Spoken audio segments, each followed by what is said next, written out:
Good morning, good evening, good afternoon, depending on where you are in the world, and welcome to Chattering with Nicholas Vince. I always giggle at this point because the thing tells me it's live and then it tells me it's live again.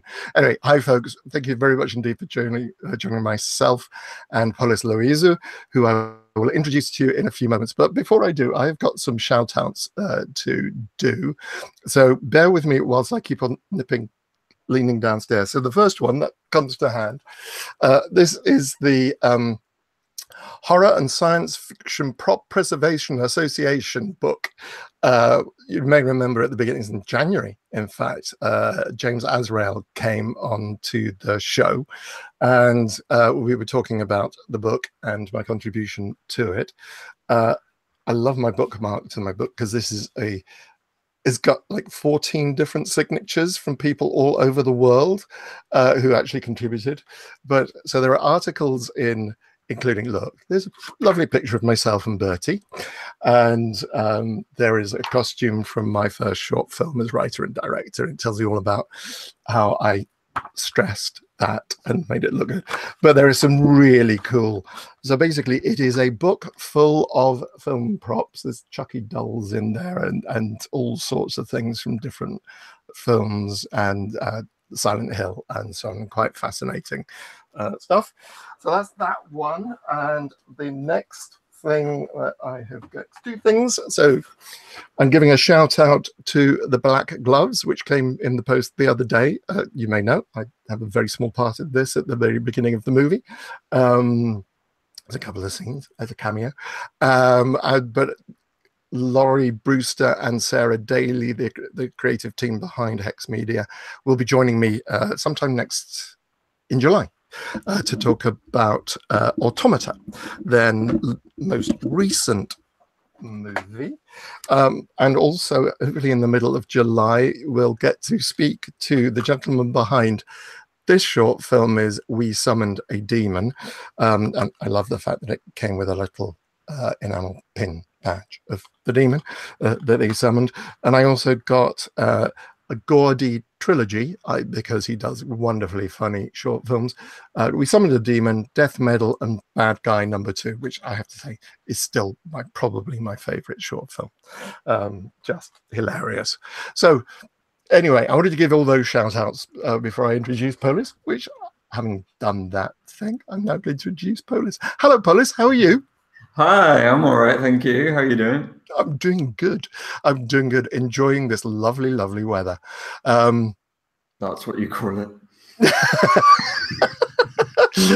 I'm enjoying this lovely, lovely weather by staying inside with a fan. That's my approach to the Wednesday Addams approach to the summertime. It's just we need blinds for our conservatory because it's just getting ridiculous, absolutely ridiculous. I'm not good. You know, my family comes from Suffolk. We're Vikings at heart, and it's just like my skin is not good in the sunshine. We were in Venice last week, and all we had was 50 degrees. Both Craig and I, very similar skin tones. So we had Factor 50 spray of sun cream with us at all times. And we could holiday together. Yeah, absolutely. Big hats, lots, very wide brimmed hats to make sure it doesn't, and shirts to protect the back of your neck, because I've been caught like that before. 20 minutes outside in weather like this and I will have burned. So I feel like a Henry James character, like full on veil, like that's. I kind of feel as if I should have lace gloves and a beautiful fan. No, all of that. No, too off. No, before we go any further, and we start we're going to chat in a moment about your book, Disbanded Kingdom, and your hidden horror, I Walked with a Zombie. But you're ridiculously busy in the next week. Can you tell us a little bit about what you're up to in the next week or so? Yeah, well, so I've got the novel just came out, and I'll be doing a launch for it on Friday at Waterstones Piccadilly, which is open to the public as well, and I'll be speaking about it with Alexis Gregory, who's a playwright and actor, and then maybe Q&A, stuff like that if people want to ask anything. And on Tuesday, I'm going to be at a very exciting event, which is the Polari Salon at South Bank Centre.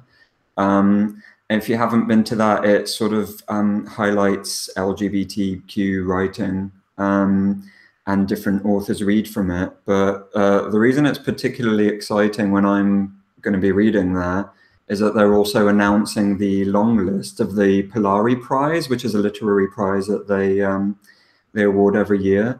So that's going to be great. I'm going to be in the room with people who may be nominated for that. So that's going to be really exciting. And then I've got a little thing on Thursday at the Battersea Arts Centre, which is a storytelling showcase. I've been part of the Tell Yours development program for storytellers, whose roots are from outside of the UK. And yeah, after 6 months of workshops and training and all sorts, we've been putting on showcases just to illustrate everybody's work, and we're each going to be telling a story. And yeah, in July I've got Brixton Fringe, so they're going to show up there. Maybe we'll get to that later. It might be too much. Well, yeah, because you're going to be doing your play, A Curse of your one-man show, A Curse of Saint. I can't speak. A Curse of Saints. Yeah. And yeah, incidentally, we've had a question for me come in already. Chauncey, I will come to your question at the end of the show. I have a note. It's fine. Dead Man number 2 or whatever. I don't know. So you come from Cyprus. Yeah. And that's, yeah, I was born and raised in Cyprus. I moved to the UK when I was 16 in 2001. So yeah, almost 17 years. And yeah, I was not a fan of the heat, as we've discussed. I just had to live with it. So presumably you didn't come by yourself, or did you? No, we came with my mum and sister, and I all moved over. My mum was born and raised in England, to Cypriot parents who themselves moved over in the 30s. So it's all like while we were a colony, so it's a complete mess. Our family history and national identity is all over the place. And yeah, my mum always wanted to move back because it was her home. I was fine leaving the sunlight, and we always had it in mind that my sister and I would just come to uni and study in England anyway. So it was always a goal. And then yeah, that's how it happened. Did you? What did you study at uni? Film. I did film and video. However, as soon as I got onto the course, I selected it because it gave us equal parts film, as in traditional celluloid, and digital, and also theory and practice. And I wanted all of that, which sounds amazing. But when I arrived, that's when the whole course sort of fell apart. And I spent the next couple of years sort of trying to go on board meetings with a few of my classmates, not on my own, to negotiate a new course, really, and sort of build a new course for people. So yeah, I had a bit of film experience, and then a lot of sitting at long tables. And was this just simply because a tutor had left, or it just? It was, the course started to suffer an identity crisis just at the time when we were all suffering an identity crisis at the age of, like 19, 20.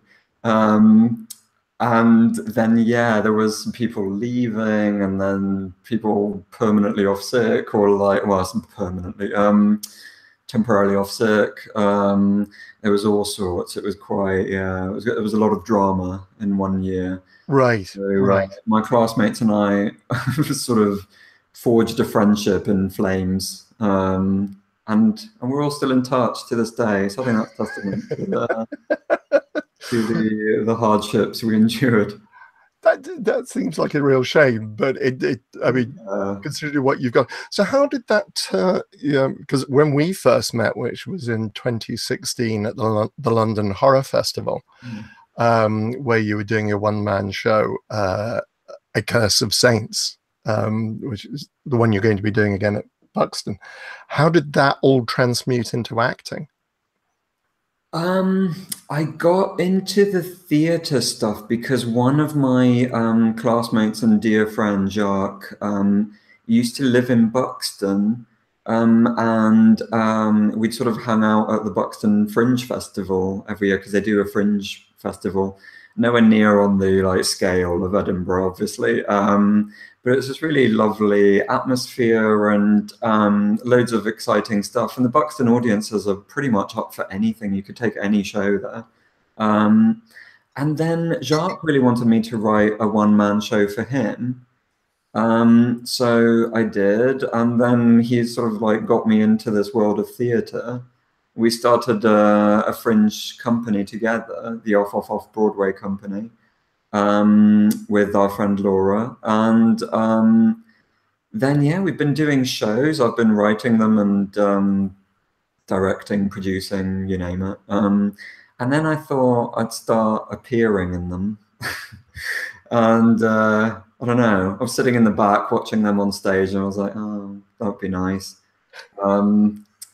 So then I decided after the EU referendum, I started thinking about my relationship to the UK and Cyprus and where I'm from and everything. I started really feeling my roots, and I decided what I really wanted to do was write this one-man show about Cyprus's relationship with the UK and how, you know, the UK used to be the foreigners we didn't want, came and took over our country. And I thought I would bring that into I call it horror, one-man show, I guess, creepy, eerie, because there is a ghost in it. It's a ghost story, because I like the idea that horror always reflects society's concerns at the time. So I decided to do this historical piece that had some sort of relevance today. With this idea of the fear of the other and how damaging that can sometimes be. It's a wonderful show. It's a brilliant. This is A Curse of Saints, which and it's just very simple. It's you on the stage. How did you approach writing a one-man show, as opposed, because you'd written a one-man show before for Jacques? Yeah. I don't know, actually. It just sort of happened. I thought because it isn't just a straightforward monologue. It has got, it is sort of broken up with sort of a ghostly encounters, if you want to look at it that way. Because I like to be ambiguous as well and leave some things up to the audience to decide. Is my character, who's a shepherd, by the way, is he imagining this ghost, or is the ghost actually there? So I just started writing what I wanted to happen on the stage and not really think about how much talking would be here and how much action would be there. And I just sort of let it flow. It was, and it really flowed out of me as I wrote it in one continuous stint. So yeah, I don't want to think about how it happened. It was yeah, that's probably yeah. And I completely understand that, because I think for those people who don't do this kind of you don't want to touch the magic.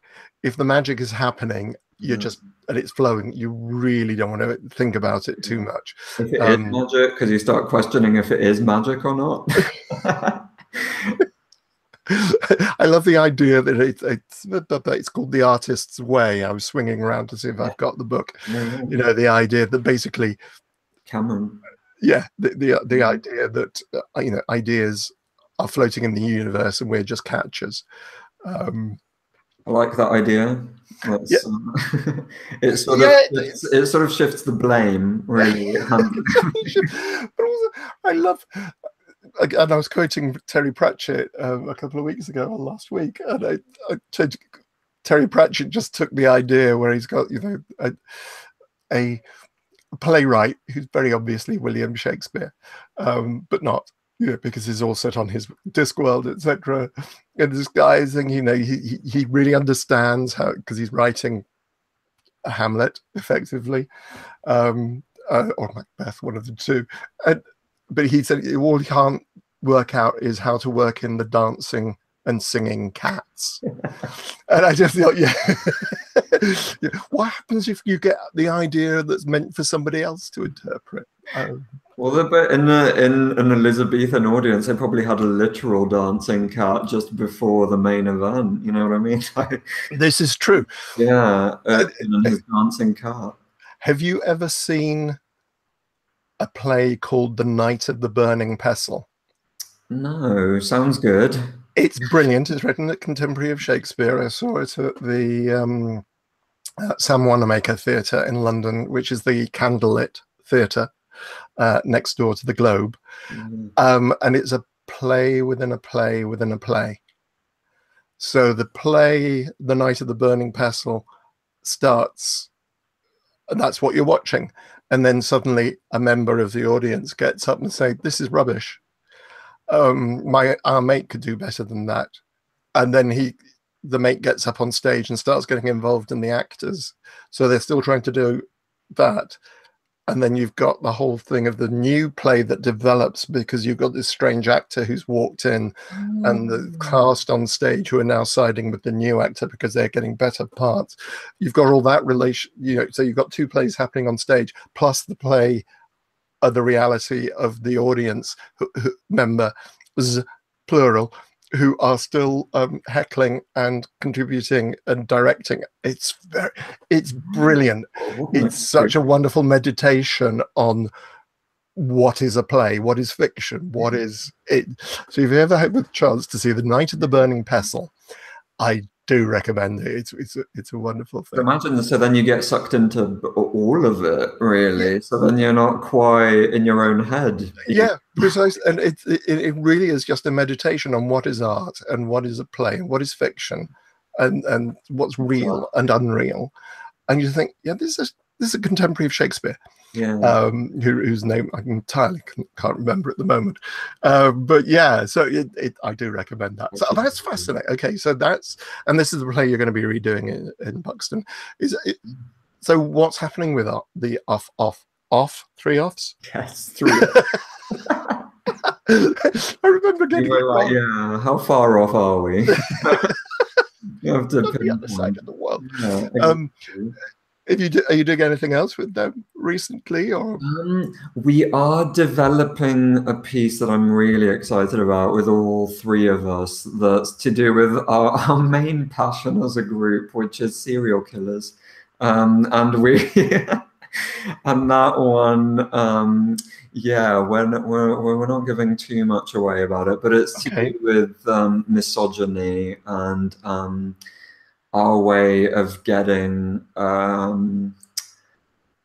made-up serial killer case on the stage, and how we would experimentally portray that, not as a straightforward narrative. So yeah, that one I'm very excited about. But for now, it's the one-man show, A Curse of Saints. My friend Laura is developing her one-woman show, and Jacques is developing another one-man show for him. We've all decided to do a piece looking at our own cultural heritage and inspired by that. So Jacques being from South Africa, and Laura being from a family who were Germans living in the East End during World War II. So yeah, how's that for tension? So yeah, that's an exciting project, which is sort of triptych. Right, that sounds really interesting. That sounds very interesting. And Craig, my wonderful researcher, is telling me The Night of the Burning Pestle is a play in 5 acts by Francis Beaumont, first performed at Blackfriars Theatre in 1607. Wow, what a place to do it. Yeah, and Blackfriars Theatre, of course, is what is replicated in the San Juan-Maker Theatre, effectively a candle-lit, and they do use real candles. You see them lit at the beginning of the performance. It's a magical thing to go and see a show there. Okay, so that kind of brings us up to Disbanded Kingdom. Yes, which is kind of did that develop out of A Curse of Saints? No, not at all. That I came up with the idea of Disbanded Kingdom like very superficially, quite a while ago, as in while I was still at uni. And I wrote the opening chapter thinking, oh, this is amazing. I've discovered a new kind of writing. And when I looked back at it a few months later, I realized it's because it was terrible. And I put it to the side. And a few years later, during a particularly dark period of my life, when I was at a really low point, having graduated and finding myself unemployed and feeling totally worthless in life, I went back to it in a way to sort of try to pick myself up, I guess. I don't know what I was doing. And then, yeah, it sort of grew more layers and became a piece I could become a bit more proud of. Okay, so then I should really have used. So this is the book we're talking about, Disbanded Kingdom, which is this gorgeous, my bookmark, which is a label from Marks and Spencer's. It has a tag on it. It makes a really good bookmark, actually. And beautifully bound. Is there a hardback version of this? Great cover. No, there was gonna be, but I'm too hard to sell, I think. Yeah, no, I could be. You will be. You can get it on Kindle as well. You can, yeah. It's available on ebook and audiobook as well as physical. But I mean, look at that physical thing. That was designed by La Boca, who are an amazing company. I love them so much. They did the posters for Black Swan. I don't know if you ever saw those, but they're just my favorite thing in life. So when I found out that they were designing the book jacket, I must have blacked out because I don't remember what happened. Right. So yeah, I was very happy with that. but coming back, sorry. So you, it describes itself as a catcher in the rye for the 21st century, because I assume because there's a kind of a stream of consciousness. Yeah, it's about it. It is essentially a coming of age novel where we follow this a boy called Oscar, who's 22 and he's gay and he's just broken up with his boyfriend.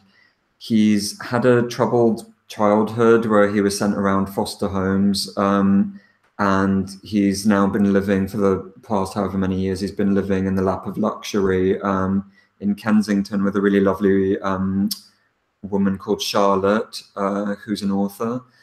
But he's at a point in his life where he's feeling really low and pointless because he doesn't know what his purpose is in life. He's been raised by Charlotte to just have everything, but he has nothing to give. And it gets more complicated for him when he meets a man named Tim, who Charlotte may be dating, and Oscar falls for him. But at least what that does is kind of reawaken him a bit and give him a direction to work towards in his life. It's really, and I really don't think we want to tell too much more about the plot because I think one of the things I really, really enjoyed this book. Oh, thank you. Seriously, it was great. I mean, sometimes I have to read books in preparation for stuff. I will speed read because I don't have time, which means I will get the whole story. Yeah. But yours, I couldn't, because it was just like I was thinking about this. How can I best? And I hope you don't take this the wrong way.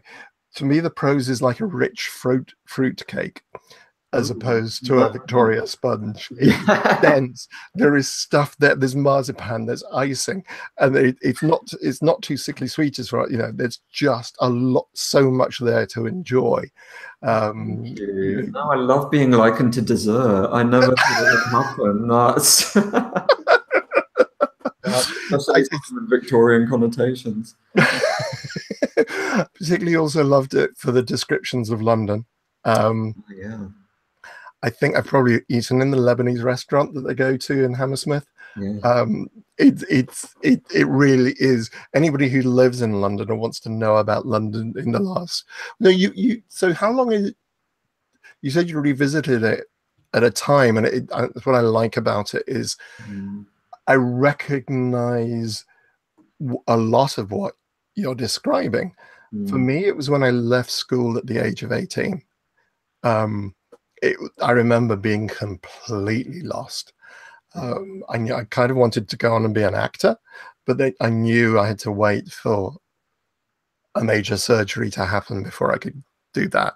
So there was a reason, but it meant getting a job, and it's like I had no idea what I wanted to do.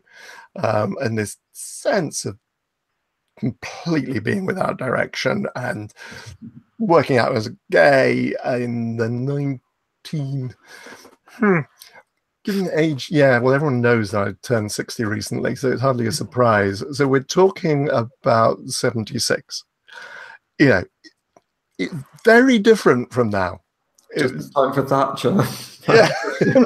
Yeah, absolutely. I marched up against Clause 28, which there's a reference to this in the book. And for my American watchers, to give you a couple of background, Margaret Thatcher, who is mentioned again in the book, and I thought, yep. Somebody who's 22 years old will have no idea what Margaret Thatcher is about, and why people of my generation dislike her so passionately, not because of just being gay, but the miners and all sorts of things. Yeah. But yeah, I think that feel of who the hell am I and what the hell am I supposed to be doing? Good. I'm really glad, because you kind of hope that people won't be bored by what you've written, and the fact that anybody feels that it also speaks to them, that really means a lot. That's really good to hear. It's my pleasure, and seriously, it's just fun. Really. Normally, I think one of the reviews says it's a real page turner, and that's often a kind of you think they describe thrillers as real page turners because you need to know who the murderer is. Yeah. This is not. It's a real page turner because you want to you follow Oscar's journey so closely, and you're inside his head so much, and all the different incidents. Now you say, so you wrote it over what period? In effect, if you started again. Oh, I looked at it again. Just as I was hitting my low point, which is when the Conservatives were voted back in. Not to have this as a recurring theme, but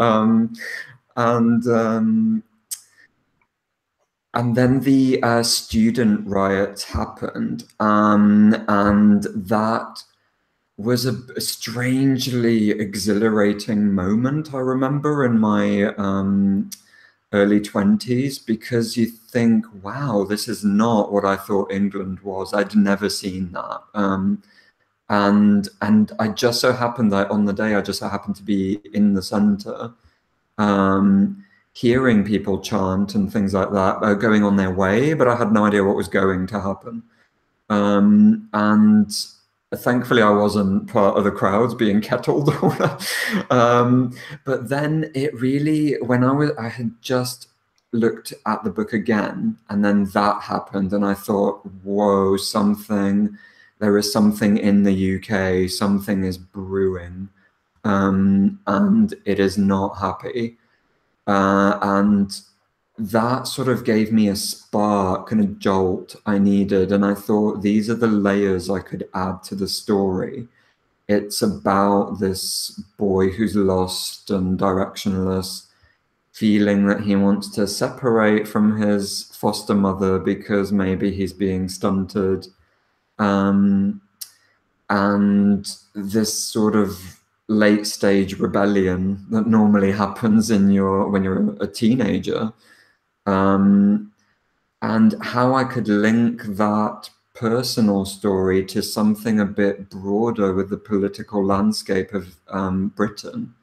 And then we had, God, it just kept being given to me almost as if it was for the book, the Scottish referendum. And then there was that we were living in a time suddenly where we might see Scotland separate from the UK.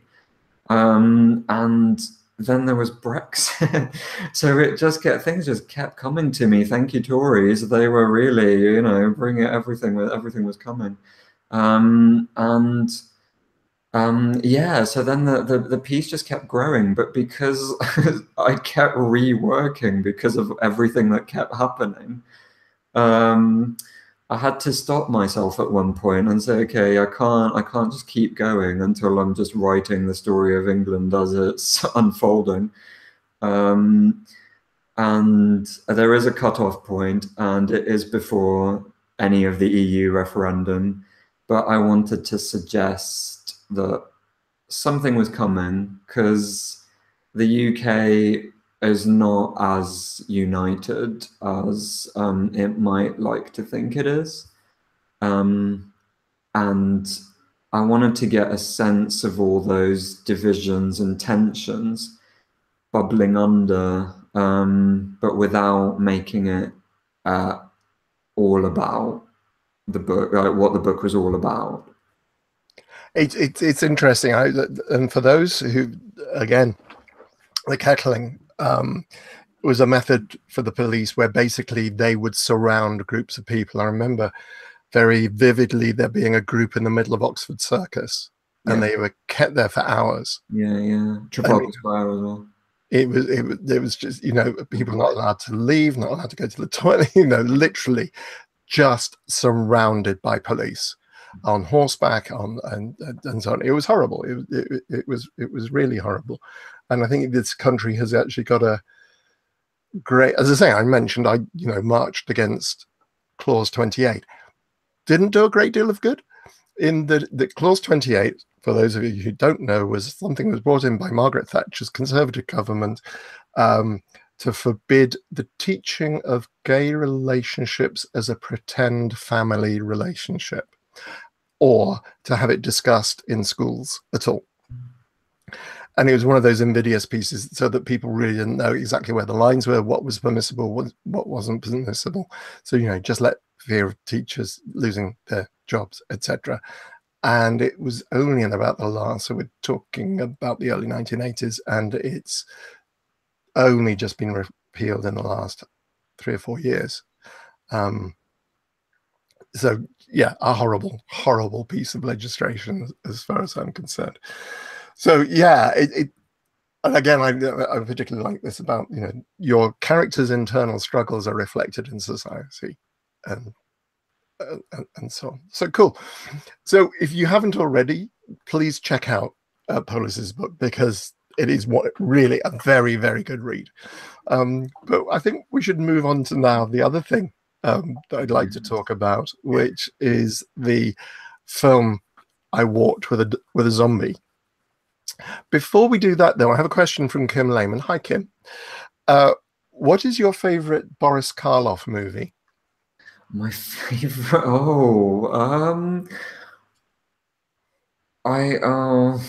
I might be cliche. Frankenstein. I don't. He was in The Body Snatcher, wasn't he? He was in The Body Snatcher, funnily enough, yes, which was also a Val Lewton film. Yes, I'll mention that one because although it's not my favorite film,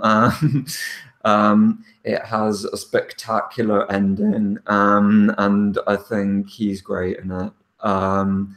And yeah, the fact that it's probably one that isn't as seen, and also what's the word, and also has the Val Lewton link. Maybe we'll go with that. Right. Okay. Yeah. That's a very good answer. Thank you for the question, Kim. That is Yeah. that is very good. That is a very good question.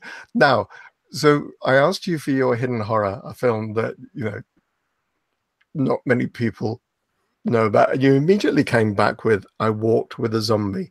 Now, and to put this in context, the moment you mentioned it, and I'm reaching for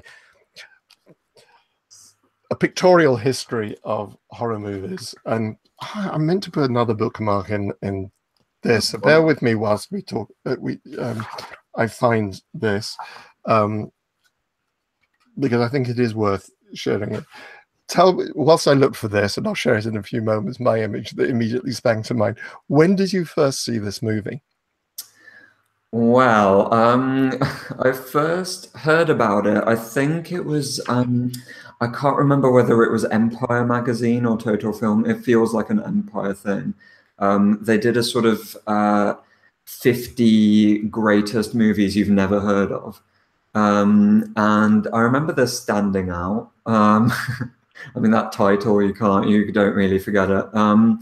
And then one Christmas while I was home from uni, the BBC decided on the genius idea. I don't know who, but they need a medal. For the week running up to Christmas, they were showing a different Val Lewton produced RKO horror movie every night. And I mean at like 1 a.m., 2 a.m. And I stayed up to watch all of them. And I Walked with a Zombie was one of them. And that is when I saw it on my own in the living room in my mum's house on Christmas Eve, I think. And just amazed. I was just, I think, probably hypnotized throughout Christmas. It's fascinating because Val Lewton is a name, and I've now found the page, and this is the image that I immediately sprang to mind here, and I just have to read the caption, which is titled "The Quickies and the Dead." Fast buck flicks were churned out at top speed, and the easiest to make monsters were zombies. The Walking Dead were easy to come by at Hollywood extra agencies. Height and eyeballs were all that was required from Darby Jones and I Walked with a Zombie, RKO 1943. He's got them both in spades. It's just, absolutely. And it's interesting, we were talking about this the other day, a definition of what a zombie is and why George Romero, when he made Night of the Living Dead, didn't title his creatures zombies, because this is what he will thought of as a zombie. Yeah, George Romero completely remade it. So, yes, and I think before George Romero, this is what zombies are about. This is something to do with voodoo and so. That's what appealed to me. I don't know what it is about me as a person and where it came from, but I have such a fascination with Caribbean culture and voodoo and folklore and all sorts of. I mean, it's because especially voodoo is it's a very misunderstood faith. And I know I'm at the risk of exoticizing it, but a lot of, Westerners definitely exoticized it, and especially in the time the movie was made. And you could watch the movie now and look at, the sort of racial elements of it. Might be up for debate now, in but in a good way. I mean, in a way that they probably wouldn't have occurred to anybody to be up for debate at the time that it was released, because to a white audience watching this at the time, they would have seen, oh, the weird goings on in the Caribbean, and zombies, and what are those people doing?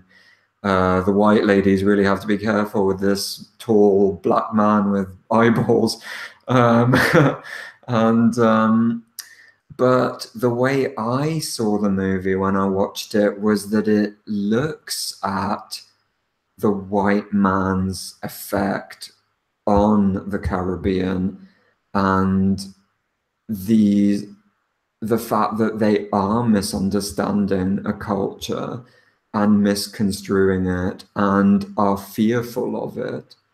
And I realize I haven't even said what the movie's actually about. It's it's a sort of bizarre transportation of Jane Eyre into the Caribbean. Before Wide Sargasso Sea, with another of my favorites. It's a great novel by Jean Rhys, if you haven't read it. It looks at this Canadian nurse is invited to the island to by a man, a wealthy plantation owner, whose wife has just become catatonic. She's essentially a zombie herself. And they just know it's a mysterious fever. They don't know what's caused it, but they're trying to help her. And the Canadian nurse, though she's got feelings for this man, she also knows that she has to cure his wife of whatever it is. But to do so, she looks at perhaps turning to the local culture of voodoo and medicine to do with that environment. It's very interesting, and of course, as usual, I've forgotten to give people a spoiler alert. But I think that's about the first half of the movie and quite what happens. I watched it, night before last. Oh, you did? Yeah, and I never seen, I had literally never seen it before. This is literally all I knew about. And funnily enough, I've never seen Cat People either, which is really hard to get hold of. And it's like, oh no, all those Val Lewton. I think I learned about Val Lewton, those screening of the Val Lewton movies, way after it had happened. And funnily enough, you mentioned them screening horror movies at Christmas. This has been a tradition on the BBC for decades. Yeah. For many of us who grew up, that I've mentioned before, things like Whistle and I'll Come to You and all these things. One year they even showed the first 3 Hellraiser movies on Christmas Eve, Christmas Day, and Boxing Day, but very late at night. Yes, the thing I was particularly struck by it, and I don't want to steal your fun, but the quote: "She's on the boat with the plantation owner." And he just looks at it and he says, "You think it's beautiful, don't you?" He said, those fishes that are flying out of the water, they're not doing it out of joy. They're doing it because they're terrified because a bigger fish is trying to eat them. That glowing on the sea, that's dead bodies. That's through phosphorescence. I just think, wow, this is a really dark movie. That's why it appealed. Yeah. No, I like, for some reason, like I said, I really hope I'm not exoticizing anything, but I'm very aware of how white I am, literally. But the idea for me of these white colonial masters going over to these places they don't quite understand, and becoming undone by them really thrills me. It's a thing I've always been excited about. I don't know where it came from. That's the atmosphere that they managed to conjure. Jacques Tourneur, as the director. He's a very talented filmmaker. He's made quite a few, including Night of the Demon, which is probably his most famous one. But he manages to capture this sense of dread throughout that doesn't leave, and actually lingers with you long after you've seen the film. I think of that movie so regularly. Do you have a particular image or moment in the movie that immediately springs to mind? Yeah, actually, thanks to Height and Eyeballs, that's pretty much what there's a terrific scene where the nurse takes her patient through the fields, and they come across certain things I won't give away. But then there's another really striking moment that Val Lewton's movies seem to specialize in, which I really want to emulate in my filmmaking as well, of just creating a silent moment of pure tension. And that one comes at in the nighttime when this tall man who doesn't seem to blink walks into the estate and then just comes as close to the camera as you could possibly get. And I see that such a powerful moment of, I am the thing you don't want to face. You have to face me. It just sends chills up my spine. I love that moment so much. It isn't. I was reading about the film and saying that Val Lewton is well known for his characters going on journeys, long journey, which you just mentioned. You know, going through the sugar plantation, which look are very much like stalks of corn. You know, think of Children of the Corn, or you know, all sorts of things where you can't, even North by Northwest, you know, you can't quite see what's going on, and there's all quite where you're going. And funnily enough, when they're on that journey, what you tend to see is the ground, and the first thing you see is not that moment that I've just shown you, but it's the torchlight falling on the feet. And of course, it's because it's shot in black and white, you can really get the sense of chiaroscuro in the lighting, the use of shadows, the use of the depth of darkness, and so on. I particularly like the moment where the nurse, she's arrived on the plantation. It's her first night there. She's sleeping in a bedroom which on one side it's just got the slats, so a lot of the, you know, you just see her through the shadow of the slats falling across her face. She falls asleep, and then she wakes to the sound of a woman crying, and then gets up in the night to see the wife moving silently across the courtyard towards a tower. Now, it's never explained why there's a tower, except that he liked towers. He liked towers. It's called, I think the home is called Castle Turner, or what? Castle, the name of the family in the film. The only reason that there seems to be a tower is so that the women can go up, you know, staircases without any banisters, in shadow, basically. It's you know, and the shadow of the guy on the wall. It's a stunning film. I think it's a very, as far as visuals go, it's really hard to beat as a really poetically beautiful horror film. That's one of the reasons I love it so much. You don't really get beauty in horror films as much. It's whereas I see them tied so well together. I think they should be more beautiful. And that's very interesting. Val Lewton movies do regularly. I don't know how familiar people are with Val Lewton, but he was a producer who was tasked by RKO to make really cheap movies really quickly, because that's what people wanted to see, and Orson Welles had screwed them over majorly, or whatever had happened. But they gave this Russian-born producer a list of disembodied titles with things like Cat People and Curse of the Cat People, and I Walked with a Zombie, and they said, here, make movies. And I don't think they were expecting the movies he was making. These were just meant to be B movies that people, you know, swallowed up with the main picture.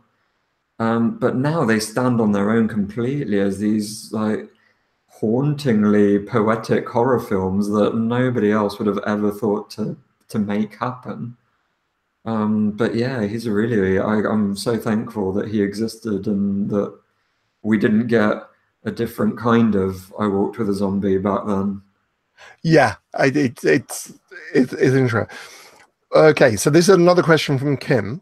Oh. Polis and Nicholas, what do you think of how the zombie films have changed from Romero to Danny Boyle, Edgar Wright, Shaun of the Dead to television with shows like The Walking Dead? So basically, what I think what Kim's asking is, obviously zombies have changed as we alluded. Yeah. Do you prefer the original idea of a zombie or the more modern take of them? Personally, I love the voodoo aspect of it because, as I've said, that appeals to me and my sort of obsession with folklore and different cultures. But what that also does, it gives a bit more depth, I think, to the zombie, because these are people who have been that is something that has been done to them, and the idea, especially in something like this, where it is, you know, plantation owners and then local people, where you can read that as the subjugation of these people. So for me, that's just richer. So I prefer that. But I have to say, what Danny Boyle did was, well, with it wasn't, I mean, technically not zombies, because they didn't die and come back to life, did they? And no, I think it's the idea of, and again, this is, I mean, with George's, it's just the idea of the dead have risen from the earth. I mean, I love George Romero's ones, like, totally. I think the way it's changed, besides the fact that we've moved from that folkloric beginning, they've become a bit more self-aware. There's more sort of comedy and kind of winking at the audience, I think, as a sort of, you all know what this is, you all know where it's going. So yeah, I think there's that. They've become more delighting in blood and gore and you know, the usual way we've moved on as a society. Yeah, I think what I like about the Volution is there is a question mark as to whether or not this is supernatural, whether or not this is purely psychological. Yeah. You know, some of the stories about zombies, because I remember one of the earliest short stories I ever wrote, which has never been published, come to think of it, I should dig it out and probably discover it's really bad, was that it was done via poison. And basically what it is a poison that takes the will away from somebody and makes them, you know, incredibly suggestible. And I kind of like that idea that, you know, there is a poison that can do this. And that, but one of the things, the strengths of that, you know, I Walked with the Zombies, you're not quite sure what it is. Is it supernatural? Is it? And the whole idea of the plantation owners, again, a lovely line, that the man that the nurse falls in love with, he's obviously sick of his whole situation, not just of having lost a wife, and his whole self-doubt. Again, he's a very multi-layered character. His cynicism is partly bound up in his guilt as to whether or not he drove his wife to something, or he somehow caused his wife's condition. Is it with her? Say again? Is it guilt with her? Is that why she's catatonic herself? That's very interesting as well. Yes, you know, is this a retreat? because his brother as well, who works at the plantation, is an alcoholic. Yeah. So it's all, yeah, everybody's dealing. Yeah, and I think there's a lovely line in the movie where he talks about the fact that, interestingly, they refer to the figurehead of the boat that brought the slaves to the island, which is Saint Sebastian, about which Derek Jarman made a movie in Latin, which is very much about Saint Sebastian basically wanting to become a martyr, the self-destruction of Saint Sebastian. But his line about the fact that the reason that the plantation workers cry at the birth of a baby and celebrate and laugh at death is because this world is nothing but pain for them. The birth is seen birth into torment, and death is seen as a release from torment.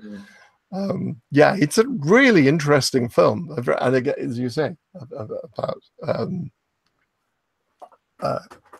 the whole social issue. I'm really glad that you hadn't seen it as well, because when you asked me, I thought, oh God, what could I say that he hasn't seen? It's remarkably easy to find films that I haven't seen, and that is one of the reasons why I started this whole strand of hidden horrors. Is like, great, I get to learn about new films that people, and hopefully share with people that films that have not been seen but are slightly more obscure. About that. Cool. Well, we're coming to the end of our hour. It always goes so fast when I'm enjoying this. You mentioned that you're working on the serial killers stuff. Are you working on a second novel? I am actually, yeah. This one is going to be very different to Disbanded Kingdom. It's already longer for a start, and it's set in my motherland of Cyprus. So that's that's been quite fun writing about, actually, because I can very easily draw on all my memories and experience, and yeah.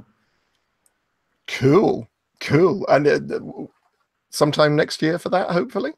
Who knows? I need to. We'll see if anyone wants to publish it. See how Disbanded Kingdom does, and then then we'll go from there. But yeah, I'm quite excited about that one, because again, it was one where I had the idea ages ago, and then just seemed too superficial, and I wasn't bothered. Then something happened that clicked. I don't know why these clicks happen, but they do. And I decided there were layers. And yeah, that's grown as well. Brilliant. Okay. Well, you're welcome to come back on the show to talk about that. Before I close the show and we finally say goodbye, Chauncey, thank you very much indeed for your patience. I promise you I'd answer your question. Nick, apologies for being off topic, but what are your thoughts on the new Nightbreed television series coming up? I'm assuming they'd recast Kinski, but a cameo would be dope. Yes, it would be. I'm very excited. They've been talking about a Nightbreed TV series for years, a long time. So I'm really pleased that it sounds as if it's a lot more closer to come to fruition. My thoughts about it are, Clive seems to be heavily involved, which is just wonderful as far as I'm concerned. I think the great thing about Nightbreed, which is based on Clive's book Cabal, is that you saw a lot of the Nightbreed in the film Nightbreed. It would be interesting to see if there was a continuation to those characters, and if that, I've no idea. I know nothing. Literally all I know is what's being put up online. It's unlikely that I'd be if they're filming it in the States. I'm based in the UK, so they're unlikely to cast me. I would love to do a cameo in it. God, yeah, that absolutely. And as I've said before, anything to. But I think it's really exciting. I think there's so many possibilities. and there's so many possibilities for new breed to be explored. And again, it's interesting that it's coming out at this time, and been talking about Disbanded Kingdom, Brexit, and all the other stuff that's going on in the world, and about refugees and people who are being put out by society, and that's what Nightbreed is all about, as far as I'm concerned. So I'm very excited to see what they do. And yes, of course, if anybody asked me, I would jump at the chance to be in it, but we'll just have to wait and see about that. So thank you so much, indeed, for joining me, Polis, and I look forward to. I'm hoping to come and see you next Friday at Waterstones in Piccadilly. Yeah, everyone's welcome. All come along. All come along. I'll bring my book with me and make sure I get it signed. I'll make it even cooler. Next week, folks, I'm going to be joined by Joe Manco. We're going to be discussing his career and his hidden horror, which I don't know what it's going to be yet. And also the Kickstarter that starts tomorrow for a short film called The Torturer, written by Paul Kane and starring Paul T. Taylor, who many of you will know. Honestly, I must get Paul on the show, come to think of it, because Paul was the most recent person to play the Prince of Hell in Hellraiser. Yeah, I'm looking forward to speaking to Joe next week. So that's same time, same place, same that network.